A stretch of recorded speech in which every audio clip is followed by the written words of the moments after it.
I think our reluctance to let go and trust life perhaps comes from a fear that we might not get what we want.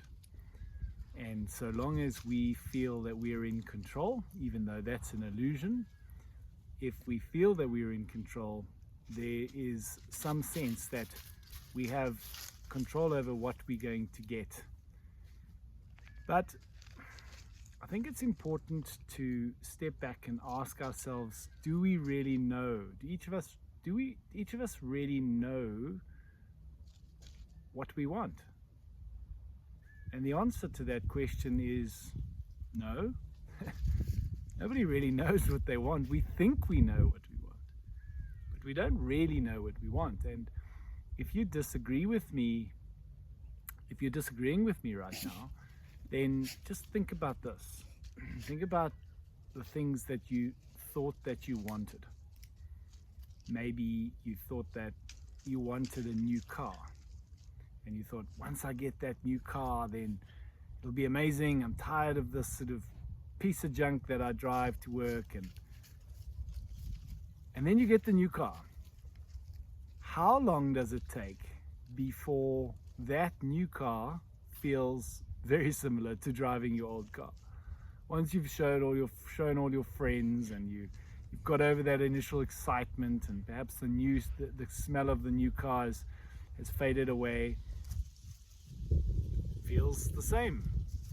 Maybe it was a new house, or maybe you wanted to move and live in a different place, and you thought, when I can get away from this place and go and live in that environment and be with my kind of people, or whatever the case is, whatever you think you want, ask yourself, if you got it, how long did it last? How long did it make you happy before it just became the norm, and then you wanted the next thing? And so what you'll find when you start to investigate this thinking is that everything that you think you want is really just coming out of a dissatisfaction with where you are.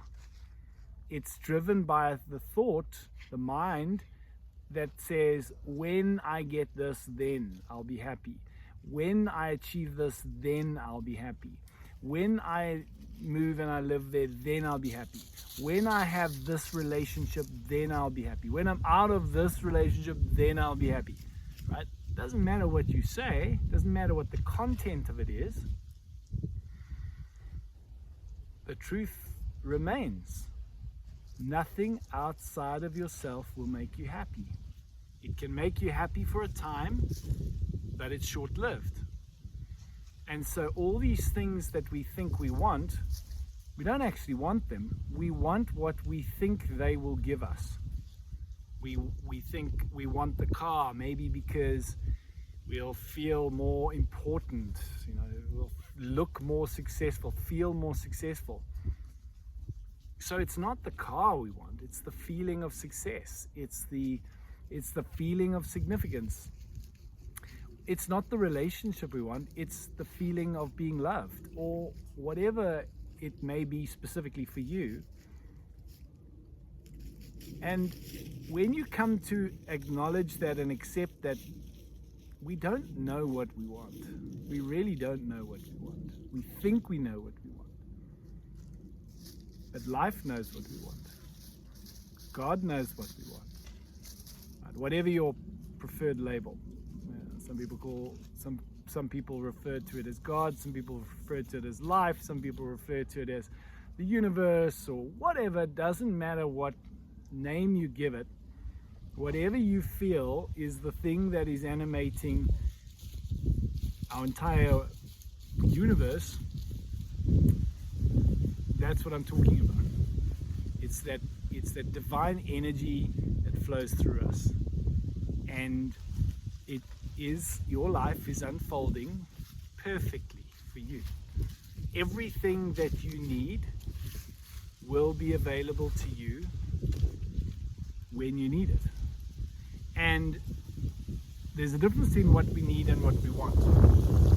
Imagine if somebody said to you, all right, I will guarantee that you will be full of you'll be full of joy. You'll be free, genuinely free. You'll have an endless supply of love and inner peace. Wouldn't you jump at that? Wouldn't you go, wow, yeah, I want that? But what happens is we latch on to the things in our world, and we think that those things are the source, but actually they're not. All those things are doing, all those external things that we think we want, for a brief moment, activate that very quality within us.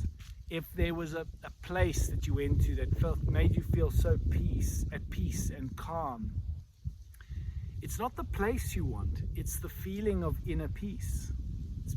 And that place, just for a brief moment, sparked that feeling in you, and you associated that feeling to the place. But actually the feeling is within you. If it's a relationship that made you feel so full of love, it's not the person, it's not the relationship. The person or the relationship happened to just spark that feeling of love within you. It's the love is within you, it's not out there. And I can go on and on and on for whatever it is, if it's freedom, whatever it is. And when we just trust that life is actually conspiring for us, not against us, and we let go of our need to try and control what we think we want and realize that we don't know what we want, and then just relax into that faith that everything that we want, really genuinely at the source, what we want and need, life is always providing for us in every moment. And that means it's in you in every moment. That means you don't have to wait for some set of external conditions to feel a certain way. You don't have to wait for a set of external conditions to experience what it is. You can experience that now because it's within you. And when you start to trust life and let go of your need to control, you give life the space to unfold in a way that is perfect for you.